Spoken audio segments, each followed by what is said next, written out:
Welcome to Neurodiversity. Learn innovative ways to support the career development of students who are neurodiverse, inclusive of ADHD and autism.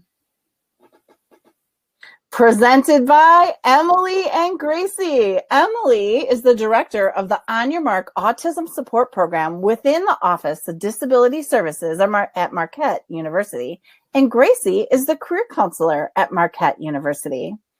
Special thanks to Sheri Eisch. Whoop, whoop. Sheri is WCDA's Vice President of Professional Development. She coordinated this webinar, and she's coordinated many other professional development events in physical locations and online. We are so thankful for Sheri. Thank you, Sheri. Yes, of course, the recording of this webinar will be posted online. We'll put it in WCDA's LinkedIn group and WCDA's Facebook group. If you haven't joined those groups yet, please do so. Feel free to type questions in the comments throughout the webinar. If you do have questions, then we will field those questions to the presenters later on during the webinar. My name's Marie Smith. I'll be your moderator today, which means that I'll be looking at your questions in the chat and sharing them with the presenters later on. Let's get started. One moment and I'll bring up your slides. Presenters, thank you to Emily and Graicey. Thank you, Marie. Yes, thanks for having us. And here we go. All right. Well, I was going to give an awesome introduction about myself and Graicey, but Marie did a great job, so I feel like we can skip that part. So we both work at Marquette University, and when I first started there about a year ago, I started figuring out what do we need to do to connect our students with what happens after graduation, and I found our friend, Graicey. So that's me. So we're going to get started with what is neurodiversity. For some people, it just means autism. For some people, it's more inclusive of all kinds of neurological disorders like ADHD, autism, and apraxia, things like that. Today, we're going to talk about ASD and ADHD. So, a little history on what ASD is. It is, as you can see, a lifelong neurological development condition. It starts in early childhood.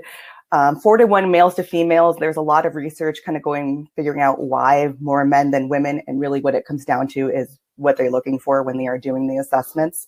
What we usually see is issues with social interaction, language and communication, restricted unusual interests. For example, I have a student who is super into Family Guy right now, and every time he talks to me, we will talk about Family Guy for a while. And this may come as a surprise. There is no more Asperger's. Everything is now autism spectrum disorder or autism. That's because people who are in charge of making decisions and make more money than me, and the DSM-5 just made that change. As you'll also notice, rates are increasing. From 2010, we had 1 out of 110 people, and in 2018, 1 out of 57. I can say now, coming into higher ed, we're looking about, at the age group that's coming in, about 1 in 98, maybe 1 in 89, coming from high school into college this next year. ADHD, what is that? Shocker, I have that. It's one of the most common neurodevelopmental disorders. Usually get it in childhood. We'll find women like myself, usually might get diagnosed later in life. That's me. Trouble paying attention, controlling impulsive behaviors. But there are 3 types. So inattentive only, that's me. The combination, and then the hyperactivity or impulsive only. So characteristics of ASD in young adults. We're talking about adults because we're looking at career development. So one of my favorite quotes is, if you've met one individual with autism, you've met one individual with autism. We will say this as a caveat. Neither Graicey or myself are autistic. So if someone who's in front of you is on the spectrum and they're telling you something different, they're the expert in themselves, go with them. So that being said, here are some communication challenges we've noticed. So sometimes our students will follow their own train of thought and not go back and forth in conversation. For example, one of my students, we were talking about, again, the Family Guy thing. We were having a conversation about something else in the room, and it will circle back to what he was talking about with his special interest. taking language literally. I've gotten in the habit now in my position of like announcing when it's sarcasm and just being, oh yeah, that was me being sarcastic. The monotone voice I've seen in one of my students, he is his tone, it sounds like he's very bored when he's talking to you and has no interest in what it is you're talking to him about. That was a really bad version of what I hear from him. And those are just kind of some examples that I've seen on a daily basis. Difficulty using eye contact. We're in the middle of a pandemic and everyone is online. So that's really hard to gauge right now. I always get the awkward, I know I'm doing it right now, of like, wait, where's the camera? Where am I supposed to be looking? That kind of thing. Another area of challenges is behavioral challenges. So things like needing routine, needing advance notice if things are going to change, liking to have a routine of what's going to happen. A lot of my students will schedule their classes and schedule their days all the way through from the time they wake up until the time they go to bed. My favorite is when people think people on the spectrum are rude, but they're not being rude. They're just being really direct. So for example, I had a student, we were talking, and to end the conversation, he said, okay, well, I'm done talking to you now, bye. And so neurotypical people were like, well, that was rude. But in our head, when we were exiting a conversation, we think, okay, I'm really done with this conversation and I'm super bored, but let me just smile and slowly back away in a very non-committal way, but people should understand that means I'm leaving. And my students are just more like, okay, I'm done, bye, which is helpful to me, to be honest. The sensory sensitivities, noises, smells, sometimes like depending on how the furniture is set up, lighting, fluorescent lights are super annoying. Even for people who have exceptional hearing, it's super annoying because that little buzzing will come. And the repetitive movements, some people do have like calming techniques they'll use to regulate themselves. And then strengths. I like to take a strength-based approach. So as usual, everybody has the same strengths as other people do. Some things I've noticed: loyal friends, being honest, unbiased judgment towards others. My favorite is when this is very petty, but when I have a new outfit on, I'll be like, okay, do you like my new outfit? And they're not mean to be like, I liked your outfit yesterday better. You should probably, like, that color doesn't really do it for you. Close attention to detail. As we all know, being in a pandemic, doing a lot of things online. We're using like the D2L for our classes.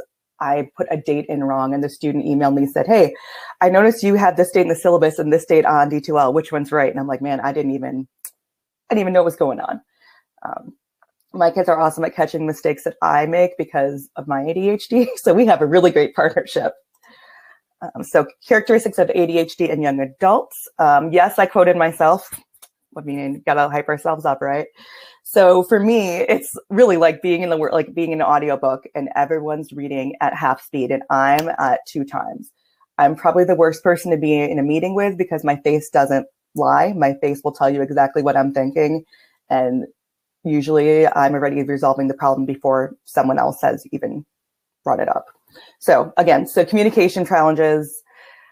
I know that I can talk excessively. I also can speak loudly and I also can speak really quickly. And staying present in the conversation, absolutely, because my brain I'm 6 steps ahead usually, and figuring out what we're going to be talking about next. So sometimes I have no clue what happened in the immediate and I'm 6 steps ahead. So behavioral challenges, the working memory issue, that is huge. So what that means is, let's say Graicey and I when we're talking and we have had this really long meeting that's like an hour long and it was like, yeah, we got all these really great ideas.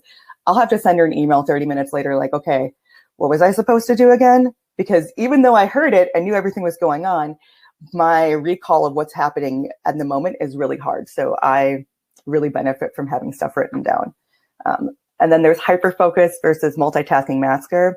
So hyperfocus, like you laser in and you can hammer out. Like I've written 6 months of curriculum in a 9-hour day because that's just my hyperfocus superpower.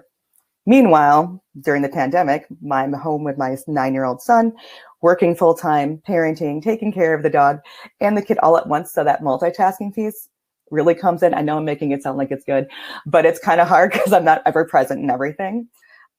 Something people don't talk a lot about is the sensitivity to pushback or feedback. So even constructive criticism can kind of feel, to me personally, like, oh my gosh, I'm the worst person in the world. I made a big mistake. What are we going to do? And it takes me a little bit to recover from that. even though I know it's not personal and it's meant to help me improve, it still, for me, it feels very personal.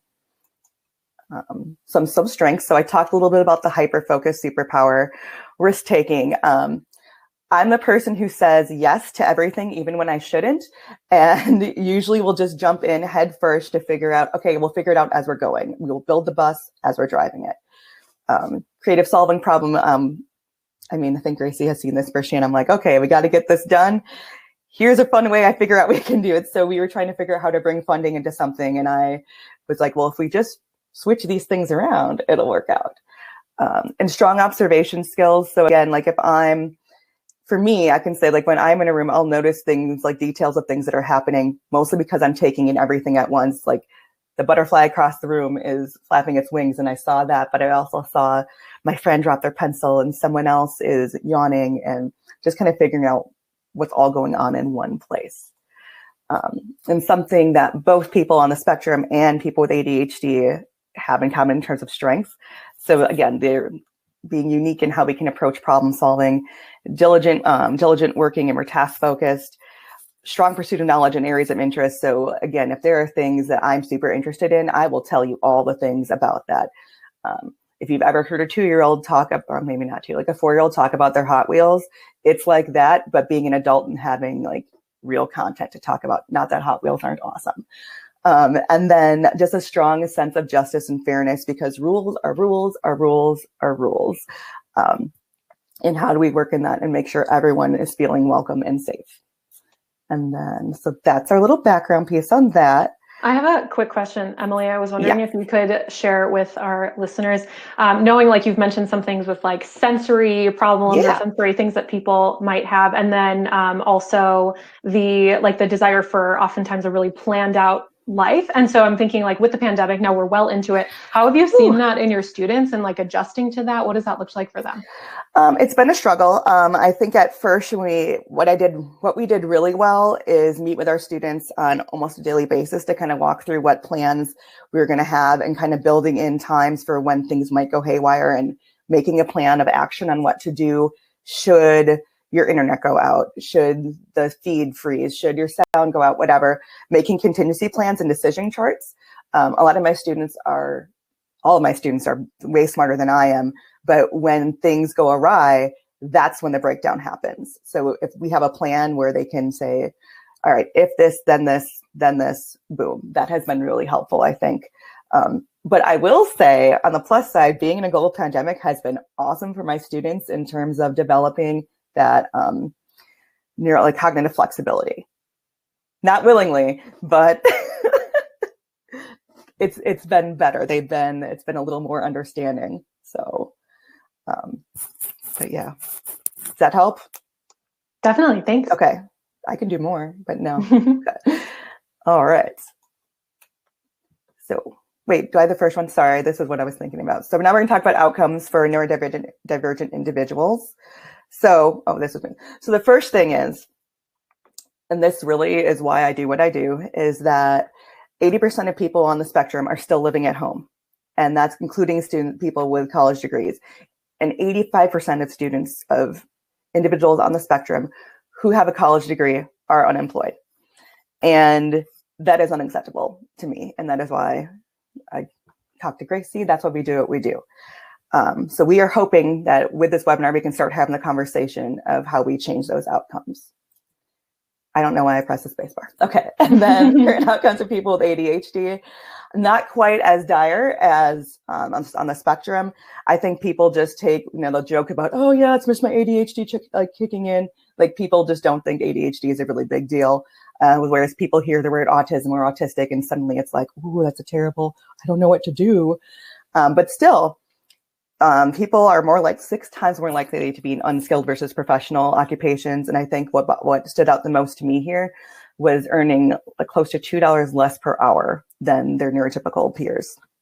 And I will say, looking at, also quitting a job due to dislike, that's been hard. Job fit for people who are for ADHD people, myself included, finding job fit is a struggle, but I'm not leaving. I love this job. It's my favorite. Okay. So now we get into my part of the presentation, which is moving into strategies to support neurodiverse students with the career development process. And knowing that I'm speaking primarily to other career services professionals who have perhaps similar training and experience to myself. My background is I have a master's degree in student affairs and higher education, and I've been working in career services for the past 4 years, some of that as a graduate student, and then most of that full-time in my role in the Career Services Center at Marquette. And so I hope that those of you who are in similar roles to me, who aren't primarily working in disability services, will be able to feel more confident in using your existing skills, the things that you already know how to do, and then maybe just doing some tweaks on that to be more effective when working with this population. One of the things I was thinking about in Emily's previous slide about the outcomes of, what percentage of folks on the spectrum and those with ADHD are employed or who are living at home or who really don't have the outcomes that we would hope for them. This makes me think of our first destination research that probably we're all doing within our offices. We live and breathe helping people connect with first destinations post-graduation and then even beyond that. And so those numbers, like Emily said, are really, we don't want those. We don't want that for our universities. We don't want that for our data. And more importantly, we don't want that for our students because we want them to be just as successful as their peers across the university. And so what I'll go through is some kind of overarching perspective switches to think about as you're working with neurodiverse or neurodivergent students, and then also some policy considerations within your offices that you can make right now, potentially even before the end of this semester, that will make your services more effective and help these students better. So first, oops, I pressed the wrong button to make it go forward. I know where it is, but my PowerPoint self just wants to use the different keys. So I did the same thing. It happens. We get used to what we get used to. So first things first, and this is, as I said, I'm coming from the perspective of how to use your existing career services skills and just tweak them a bit. And so this is something you all already do whenever you're working with students, but you need to get to know your student as an individual. And this harkens back to Emily's quote that she said, when you've met one person with autism, you've met one person with autism. So the individuality of this is so specific. You need to know that person in order to help them best. And before you even start to get to know somebody, I think personally it's really helpful to recognize your own biases that you might have. And so one of the, fallacies or sort of assumptions that I've heard, or even that I myself have held at perhaps an earlier point in my work with this population, is that folks with autism are, maybe are all like artistic savants or very good with technology or computers, or all they, care about is video games or something. And these are biases that we absorb kind of passively through culture. And these are exactly the biases that we want to combat, because not all autistic people want to go into STEM fields. Autistic people want to be graphic designers and therapists and museum directors and personal trainers just as much as the rest of our student body is. And so we need to acknowledge what we're bringing to the room, what biases we're offering that might actually be boxing our students in and keeping us from being able to help them effectively as individuals. And so an easy way that I think really we can all do, like maybe there's even a little step that you could do today, is to seek out stories and media of adults with autism spectrum disorder and or ADHD to combat some of those biases that you may have passively absorbed just by living in a culture that perhaps doesn't have accurate images of adults with disabilities in our media that we consume. And so obviously it's easy for me to say like, oh yeah, go watch a movie or read a book without actually making any recommendations, but I do have two to offer. The first one is a Netflix documentary series called Love on the Spectrum, which follows groups of young adults, sort of individuals with young adults, some of whom are actively looking for dating and romantic partnership, some of whom are already in romantic relationships and even getting married or getting engaged. And this might seem kind of unrelated to the career sense that we're doing this presentation in, but what I found really wonderful about this series, and Emily, I don't know if you wanted to chime anything too, because I know you watched it as well, is that you're brought into people's day-to-day lives. You see exactly how, what their interests are and how sometimes those interests help them connect with each other. And then sometimes how those interests, when they're too zoned in on it, actually can get in the way of them building that relationship with the person that they really desperately want to connect with. And also, it's not just that people are struggling in the dating and romantic world, but also that they do have completely successful, functional adult relationships that enrich their lives, just the way that it does for anybody. And I love that it showed the spectrum, like the true, it's a spectrum, not just everyone looks like this or everyone does this. Right. I just want to point back to one thing you said about like the idea of like, oh, everyone who has autism and like is going to be super brilliant, and like the idea of the savant. I mean, I think part of it is when you're looking at the profile who's coming to college, it looks like that on paper, but that's not who they are as individuals.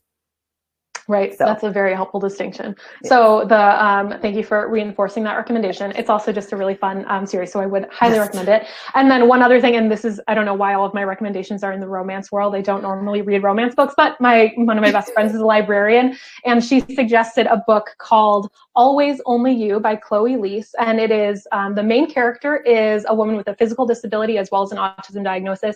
And it's actually written by an autistic woman. And so that's a great way to tap into authors and creators of people who are making content so that you can diversify the messages that you're taking in and then combat whatever biases that you might already have. Because we all have biases. And I mean, especially in this, civil rights movement that we're living in, we can have biases based on gender. We can have biases based on race. We can have biases based on disability status. And so this is just, I think, something that we all as professionals in a helping field kind of need to do that work internally in order to practice ethically within our roles.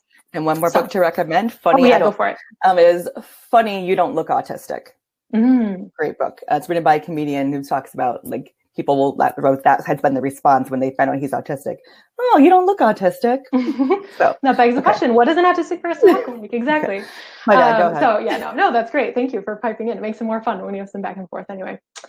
So I guess that was a whole thing about get to know your student as an individual, and then to go further along that, ask the student directly how their autism or ADHD affects them, how they experience it in their day-to-day lives. Because there might be somebody who is totally fine with fluorescent lighting, but who cannot stand the scratching sound of a mechanical pencil on paper, and that might be so distracting as to not be able to concentrate in their chem lab or something like that. Or I mean, even maybe the smell of the chemicals in the chem lab is completely off-putting to somebody, but they're actually totally fine with keeping track of their own homework assignments. You just don't know what the student's experience is, and the only way to know that is to ask them.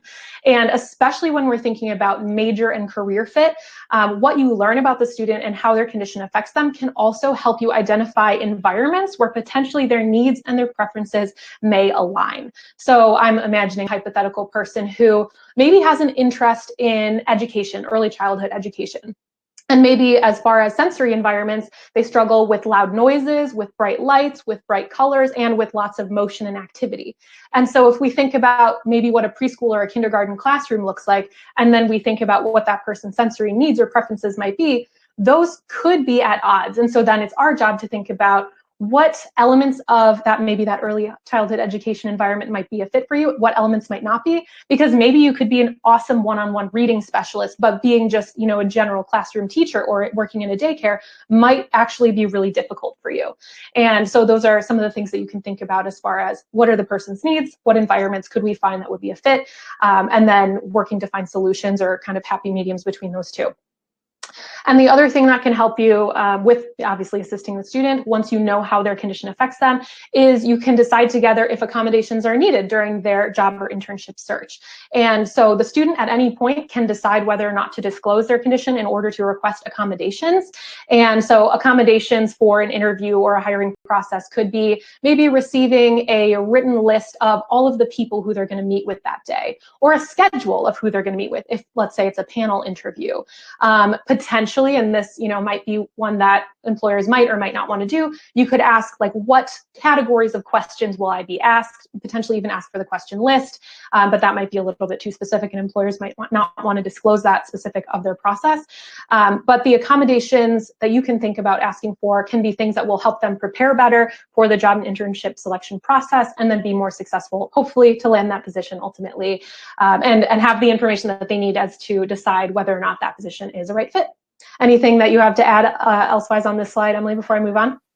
Those are really good recommendations. The other thing about the questions is maybe just asking about those questions that are actually about the job, like those questions that are like, tell us about where do you see yourself in 5 years? Those more abstract questions that take some processing and figuring out what are they actually asking versus what the literal question is. Right. That's a really good point. And this is something for me, I will talk about like sort of being more directive versus a little bit less directive in working with students. And for me, I'm a very intuitive thinker, communicator, and user of language. And so when I say like, oh, what stood out for you? Or like, what do you feel like in your journey has really like resonated with you? You know, a journey might feel like that's a conceptual metaphor. And so if I'm really asking, what did you learn from this experience versus like, oh, tell me what you thought or felt, you know, some kind of the more fuzzy wuzzy things, which is very me, very my style, but I can recognize that, I can adapt and try to be more concrete so that I can get at what I'm actually meaning to communicate with the student. So think about your language and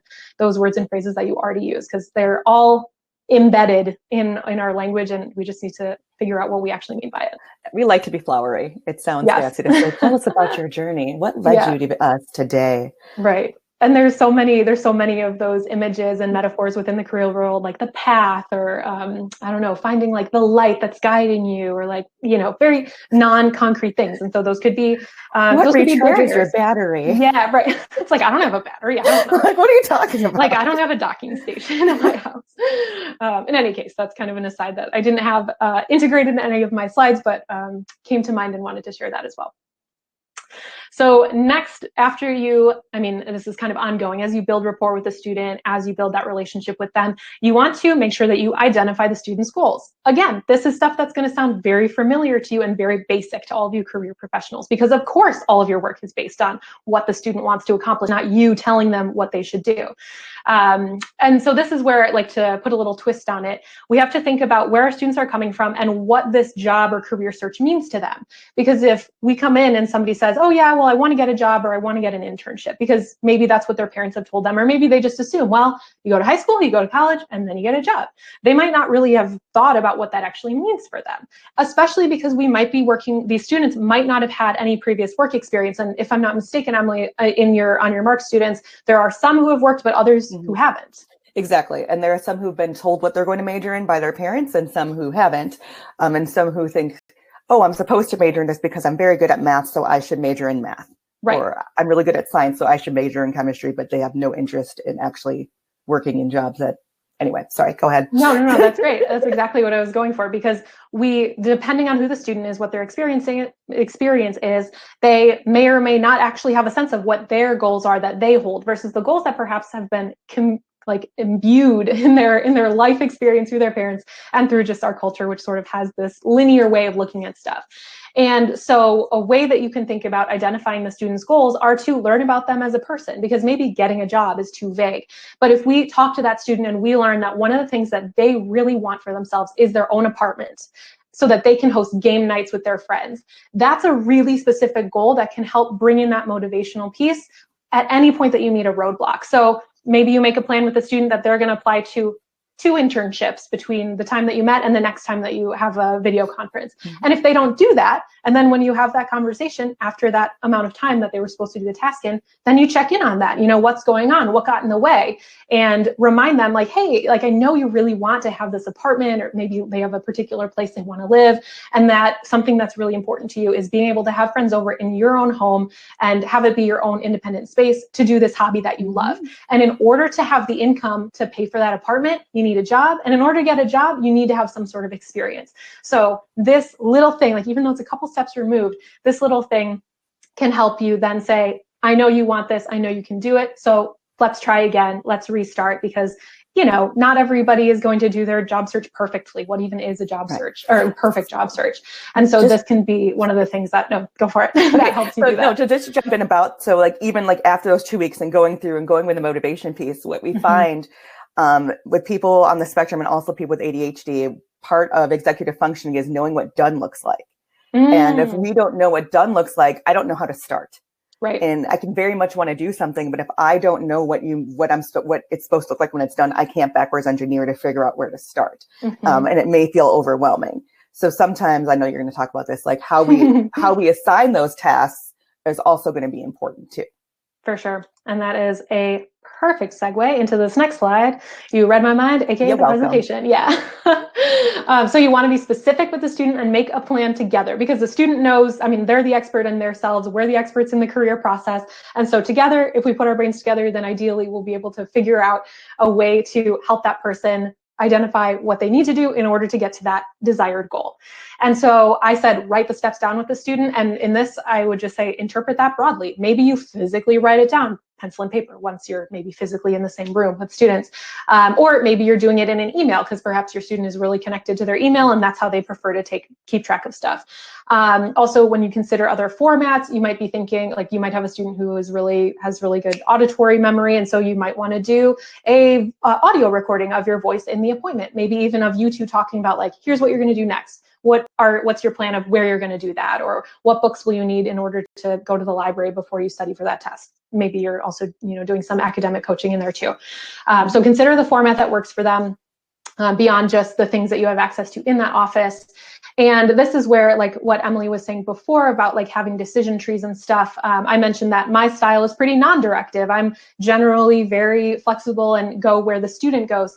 And so for me, when I think about like needing to be super specific about what needs to happen, that actually feels a little bit contrary to my style, but it's not a bad thing, because if that's what helps the student, that's what I should be doing. And so you want to demystify those procedural elements of the there's so many little processes that happen in the career world. Even if we think about something that feels simple, like writing a resume, there's so many little decisions. What type of word processor should you use? What font should you use? How big should your margins be? What order should everything go on the page? There might be students who you can share general principles with, and then they're totally fine to roll with it, personalize it. And also, people might want to ask you about all those nitty-gritty questions. And so if you can give a structure for it to follow and to demystify the procedure, then it can help them be a lot more successful, and do stuff independently, which obviously they want to do. And then finally, as Emily was saying, mutually agree upon how you're going to track your progress, and even like the element of doneness, because a job and internship search sort of has an inherent element that it is not done until you have an accepted offer. And so it can last a couple of months, but we can't also just say you need to be applying for jobs every single day for just the duration of time it takes you before you get an offer. And so you'll need to talk to that person, what does done look like, and figure out what's a reasonable threshold that we can shoot for, whether it's weekly, maybe it's spend 30 minutes a day on it during the work week and then don't do it on weekends, so that way that person can feel like they know exactly what they need to be doing, they're in control of their search, and also that it doesn't explode to fill out every other minute of their day, because that's something that I hear all the time is just students who are completely wiped and emotionally drained because they just constantly have this kind of worried thing going back in their mind of like, I should be looking at jobs, I should be applying, I'm missing out on things. Yes, I agree. So next bit, and this is, did you have anything to add, Emily? Nope. Okay, You're great. good. So this is where I come back to our roles as career professionals. Career exploration and decision-making is challenging for all students, full stop, full story. That we know that because we work with all different types of students, all different majors, all different career goals. It is a challenge for everybody. And so in this way, our neurodiverse students are no exception at all. They are exceptional in other ways with both their skills and with their challenges. And that's true for every single student. So this is just something where I would say, as a career professional, you have the career expertise, the experience that you need to be able to help these students. And so I would just encourage you all to reframe what your role is in these situations. Your role is not to solve the problem for the student and say, here's your magic career, this is what's going to do it for you forever. But your goal is to support the student with your specific knowledge and experience, as well as your empathy and your desire to help them. And this is something that I think is a little bit unsatisfying as far as a piece of advice to say there's not one right way to do things. But when you think about what it is to work with people and be in a helping role, there's more than one right way. There's lots of different ways to connect with people, lots of different things, some of which will resonate with folks and some of which will be totally off-putting to others. And so you're already used to that in your role, and it will be the same with this population, even though it might look different as far as how you work with the students, and we already talked about some of those, but you are already doing this work with lots of diverse individuals, and this is just another element of diversity that you can absolutely use your existing skills to work with. And then Now moving more towards policy level types of things, that Yes. those of you who might be in leadership roles in your offices, like I said, they're just two brief things that potentially you could decide for the spring semester. This is how you're doing it now.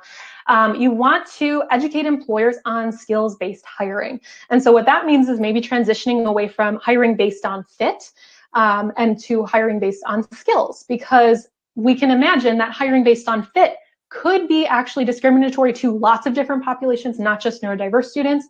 Like if you can imagine, I don't know, a law firm that's hiring a paralegal and all of the lawyers are from Ivies and are maybe who grew up in the specific area of the country. Maybe when they're looking for those paralegals, they're going to be looking for somebody who's like them, who will fit in with them, who will have the same cultural, maybe identities, as well as maybe the educational background. And that just makes that pool so much smaller and kicks a ton of people who would otherwise be really great paralegals out.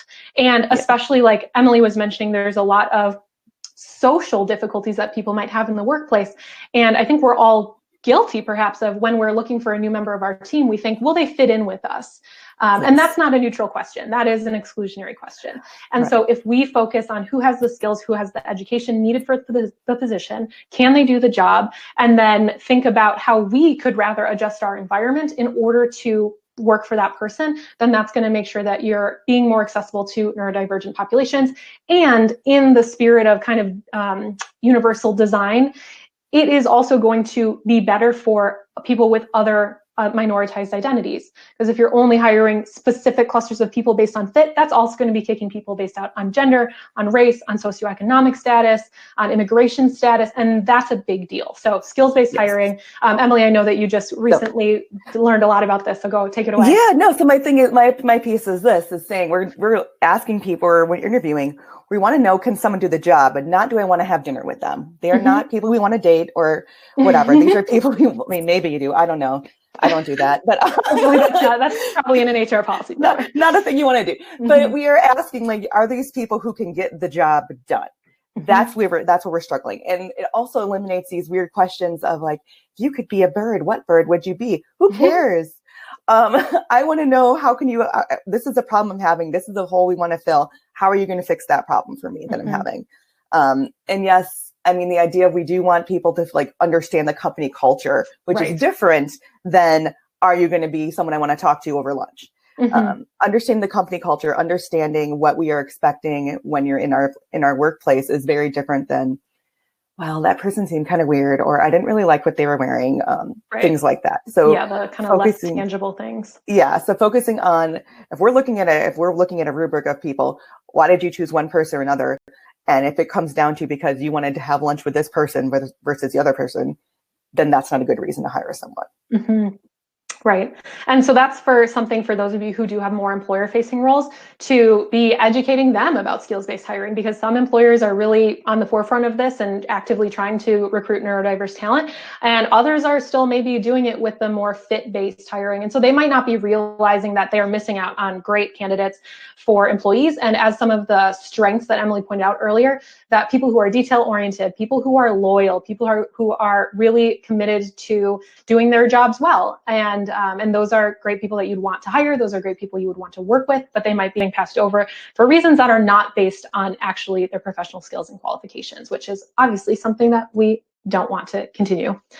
And then next bit, policy change to consider on an office level would be to consider offering services to alumni post-graduation. So Emily talked already about the outcomes for autistic folks and folks with ADHD, and those are pretty dire, and we don't want to see those continue. We want to see them get better. And so what we know is that sometimes even when a person who is able to land the job, they might still run into issues in the workplace. And these might be sort of like the workplace unspoken social rules. It might be that they're having trouble keeping track of their own work tasks, because without maybe the support that they were getting in the college environment, which obviously the On Your Marq program is a great example of what that support can look like, they might be slipping through the cracks and actually performing poorly, and potentially quitting a job if they're not doing well at it, or not fitting, or not like feeling like they can do it, or even being fired from a job if they're not able to do the work. And so doing coaching, doing job coaching, and offering that as a service, whether from your disability services office, depending on how the structure of your campus is,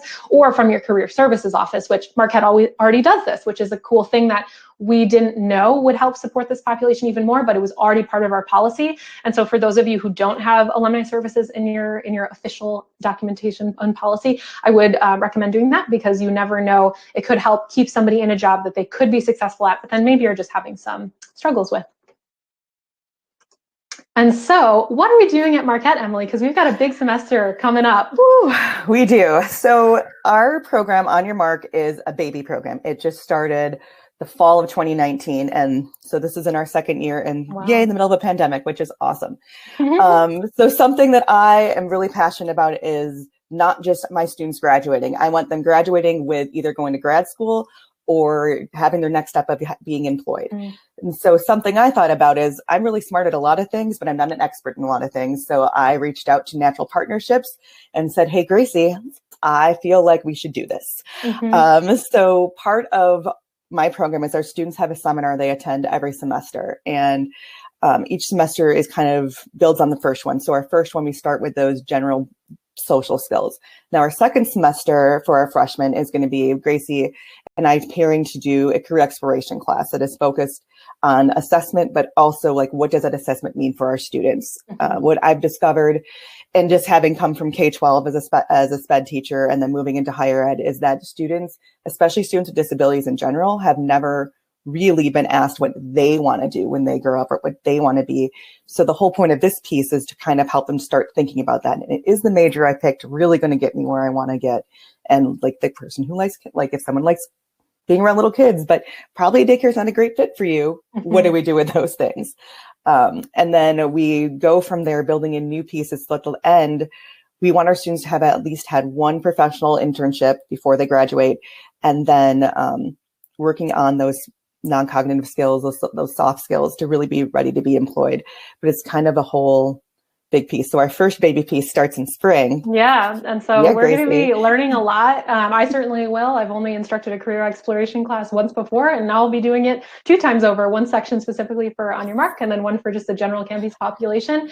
And so I guess this is to say that for those of you who don't feel like you know a lot about this population or don't have a ton of experience, I don't either. We're figuring it out. I was lucky enough to be able to do a certification course through Forward Motion Coaching. Barbara Bissonette is the principal coach at that organization. And so she actually full-time works freelance with individuals, autistic individuals, and those who in the past were diagnosed with Asperger's, which obviously Emily already talked about how it is now all under the same umbrella. And she does career coaching specifically for that population. And so, you know, I learned a lot from that course. I would recommend for any of you who are maybe wanting to target services specifically, check it out. I'm sure there's other certifications that you can look into, but I found her course really great.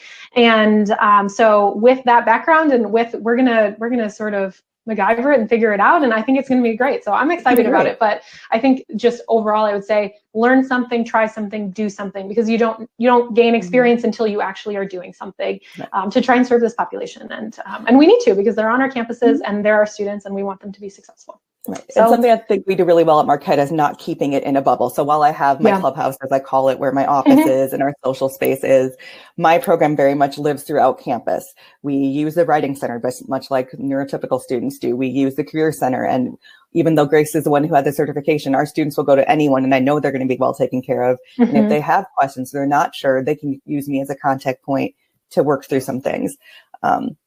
And I think that's something that's really important to me, is that the world, even though the world isn't really built for neurodivergent people, we're still here, and make some room. And I'll be the trailblazer. I don't care, but let's see what we can do. And most people really want to do great work. And some of it is just educating people on things that aren't like that.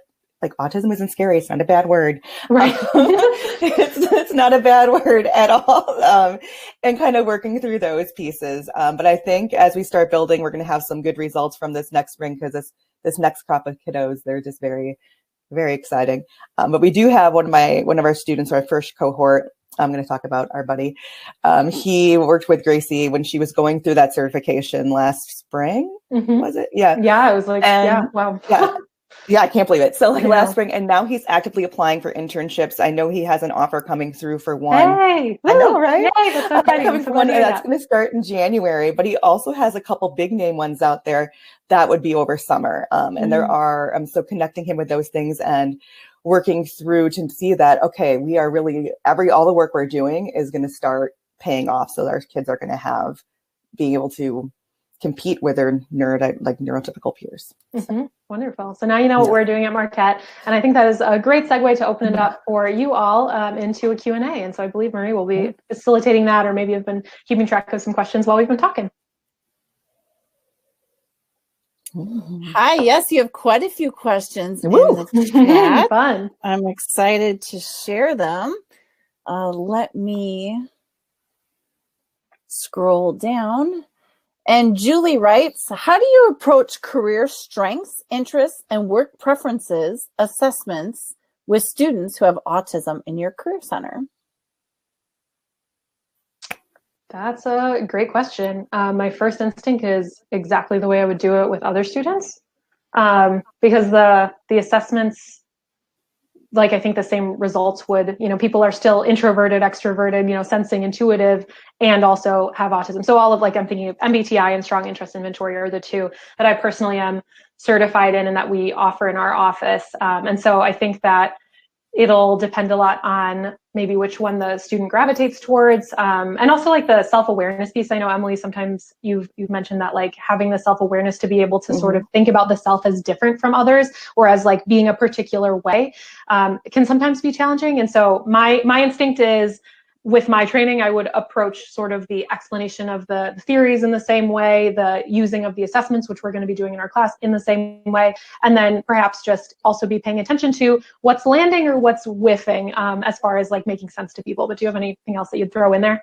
Yeah, so what I'm doing with my students specifically is also adding the Clifton Strengths Finder, because a lot of the times our students, they don't know what their strengths are. They've had, like, kind of a negative self-image of I'm autistic, and that's not a good thing, which breaks my heart a little bit. But some of my kids are also like, yeah, I have autism, and but that piece, so turning off the timer so they have time to think about it. And I think, like, the ranking questions are difficult because sometimes it's like, well, I really like this, but it's not absolute, and you have to kind of work through that. So I think just providing some support when it comes to, like, those ranking questions, and if a question's asking something and it's not an exact fit for what you want to say, like, coaching them to understand it is okay to put the one that makes the most sense for you, even if it's not 100% who you are. So just kind of reframing some of that stuff for our kiddos. That's great. Thank you. Wonderful. This next question is from David. David writes, I believe the stat is 85% of college graduates on the autism spectrum disorder are unemployed. I'm working with an accounting graduate on the spectrum who has applied for over 50 accounting type positions in the area over the last 8 months. What suggestions do you have for working with employers? So first, I saw that question when I wasn't supposed to be looking at the chat, but did. EY has a neurodiverse hiring program at the corporate level. That is one thing I would look to. I would look into see who has neurodiversity hiring initiatives, or who has an autism at work hiring initiative.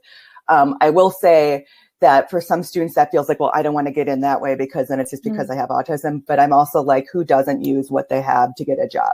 Who doesn't apply and then call their people at that place and say, hey, I applied. Can you let them know I applied? It's that kind of thing. Something else I would recommend is doing a portfolio-based submission when you send in your resume. I'm wondering if what's happening in the interviews. Part of me thinks is that the interviews is where he's probably tanking. And again, it's about the fit versus the skill. I would also suggest if you have employers that you are in contact frequently with, there is this really great resource. It's the Autism to Work playbook. It teaches different employers how to actually make their own autism at work thing, where they become a more neurodivergent friendly workplace.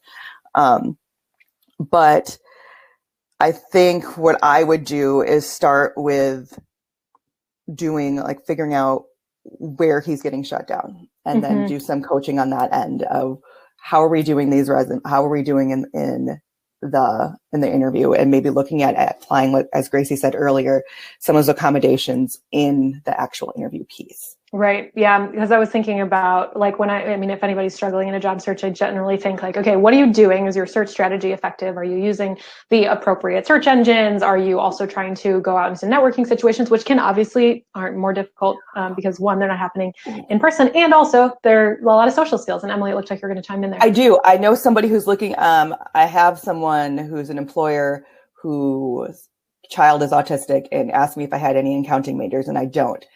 So send me an email and I will connect you as well. Hey, okay. Look at that. No, that's totally fine. I think I was generally saying like where are things going wrong, and then identifying how to zero in on that. And so I'm thinking like if you're struggling with interviewing, like I wonder if you've been working with the student for a while, they might be used to you already, and you might be used to them. But maybe if they were to do sort of a more higher stress practice interview with one of your colleagues, for example, who they've never met before, then you might be able to see perhaps how they're coming across in an interview setting with somebody who you're not already used to being with. And so that would be potentially good practice for them, and then potentially a good exercise for them to see how they're being perceived, and then what are some of those changes that you could do to tweak the interviewing process so that it goes better for them. But then, yeah, also I would definitely look into are there things that could be accommodated or changed during the hiring process. And one of the resources at the end of this, which since the recording will be sent out, I'll just call that out. It's called the Job Accommodation Network. It's JAN. I think I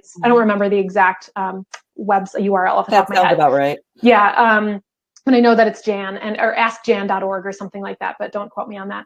And they have a super cool database where you can search by condition, and then it will give you examples of what accommodations you might need, or accommodations you could potentially ask for, because you don't need every single accommodation, but there could be specific things that would really make a difference for this person. And as I said before, you don't have to disclose ever if you don't want to, but if there are accommodations that would make him more successful in the interviewing process, then absolutely figure out what those are, and then try to initiate using that, because it can only help. Thank you. There are a few more comments. Shauna writes, I would love to see what you'll be doing in the career course. Shauna would like to use it with her high school students. So we're using, sorry, Graicey. We're basing it off of the basics curriculum, which is specifically designed for autistic students. It's written by a friend of mine, Amy Rutherford, and her colleagues at University of Tennessee, Chattanooga, UTC. And we're just kind of adding in also some of our little own flavor of the assessment piece. And we've also used, and Travis, I saw you talking about on-course stuff. I do in my seminar build in some of the on-course principles as well. So basically I live like all teachers do, and you beg, borrow, and steal, and make something great, because why reinvent the wheel? But go ahead, Graicey. Oh no, I think you basically covered it. Is that we've got existing curriculum to pull from. I'm going to be tweaking the syllabus that I've used before, and one of the things that I think is specific to Marquette is that for me it's really important to also educate students on some of the Ignatian and Jesuit backgrounds in decision making and discernment that we have access to, just because of our institution and its mission and identity. That those are, I think, things that are important for me as an instructor to weave into the course as well. So that's something that, I don't know exactly how it's going to go down, but I definitely want to make sure that students are getting sort of all of the tools that they need, both assessments, both sort of like ONED and BLS, and then also the sort of the more spiritual ones that are a part of our university. Mm-hmm. Wonderful. Sarah writes, can you repeat the course certification you took? Yes. So it's I don't remember the exact name of the course, but the organization is called Forward Motion Coaching. And the principal, who's the leader of the courses, her name is Barbara, and then the last name is Bissonnette, Bissonnette. So check that out. As I said, she was originally, I think, in the corporate kind of HR world, and then transitioned into doing full-time career coaching for people with autism who are looking for competitive employment, which means that not just sort of like any job, but like higher level jobs that do require experience in college education. And so folks who are, really qualified, good at their jobs, but struggling to get hired. And so that is what her background is. And I did the course, as Emily said, in the late, or I think early spring. Like we were doing it online because she's based out of Massachusetts before the pandemic happened. So we were doing online education before it was cool. Yes. So yeah, take a look at that. Yeah. Oh, it has a very, very fancy name. Asperger/Autism Employment Coach Certification. There you go. Thank you. Very, very for looking fancy. that up. Way to use your way to use extra tabs. I have to use my double, my multitasking. That's what I do. There are a few more questions in the chat. Before I share those questions with you, I want to make a quick announcement. If anyone is interested in receiving a certificate of attendance for this webinar today, I just posted a link in the chat. All you have to do is click on that link, fill out the form. Please note that however you type your name into the form is how your name will appear on the certificate of attendance, and that will be auto-delivered to you. So if you would like one, you may have one. And I'll continue with the questions. Great. Julie writes, do you have any tips for helping students who have not disclosed their disability? Yeah, so that's a fun one. Mm-hmm. So for me, I guess it's a very personal decision on when you want to disclose a disability. And I think there's some fear about when the right time is. And for me, it's a struggle in deciding when to do it. But I think we have to look at it as when is it going to benefit you, when is it not going to hurt, and when is it going to hurt you? So looking at, for certain organizations, it might make sense, it might not make sense to disclose because you might be able to mask your way through, or how you present yourself is going to fit. However, once you're already hired, you definitely should disclose then, because that's going to change how they coach you. It's going to change how they support you at the workplace. I think people who have invisible disabilities, you're kind of at a disadvantage. Like, you're not walking in, if you are deaf, you're going to have an interpreter. If you're walking in and you are a wheelchair user, oh, they're in a wheelchair. We know this. But if you are on the spectrum, you walk in like, oh, you're just weird. Or me, oh, she's just disorganized. I'm like, no, it's really not what it is. So I think kind of walking through, again, making that their decision, but walking through what other options. If they do disclose, then what is it? Then how does it benefit them, and how could it potentially hurt them, and at what stage should they do that? The basics curriculum actually has like a really good decision making like process for that I can't think of off the top of my head, but I would also start there. But always, for me, I can't make somebody do it, but I always kind of walk through what makes the most sense for them. Mm-hmm. And then the other thing that I would add to that is there might be things that the person can do that are accommodations for themselves without having to disclose if they decide that they don't want to. So maybe if they have annoying lights in their cubicle, they can say, can I just bring in my own lamps because the buzzing of the lights really bugs me? And that's a totally normal thing. Everybody has their own preferences. So there's no reason that you have to say, like, because of my autism, this is a sensory trigger that really keeps me from being able to concentrate. Or, things like, hey, when you come up behind me, it really freaks me out, because there might be somebody who has doesn't want to be tapped on the shoulder because maybe that really startles them or makes them feel like really uncomfortable. Then you can always say, like, just, maybe just knock on my door because I have a really bad startle reflex, or just things that you can do for your colleagues, because when you work with people, you're working with people with all sorts of preferences. So even like a white noise machine, or a pair of noise canceling headphones, or adjusting the lighting in your office, or making sure that after you have a meeting that there's a checklist that you know what to do after it. Those are all things that anybody can do in any setting. And so it wouldn't necessarily even be something that would call attention to them. It would just maybe be something that they decide is a strategy they use at work. And so maybe they can be doing some of their own accommodations if they decide they don't want to officially disclose, and then request accommodations after disclosure. Okay. We have 1 minute remaining, so I'm going to read you the last questions that are in here, and then you can decide how you'd like to respond to some or all of them. Ready? Have you seen specific challenges within this population related to COVID-19 and the workforce? Also, this one says, do you have any specific suggestions for how high schools can increase equity and access for neurodiverse students in their college and career prep programs, academic and career planning? And then we have another question that says,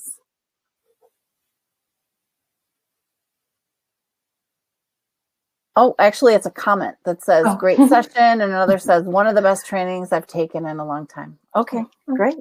You're welcome. I'm just kidding.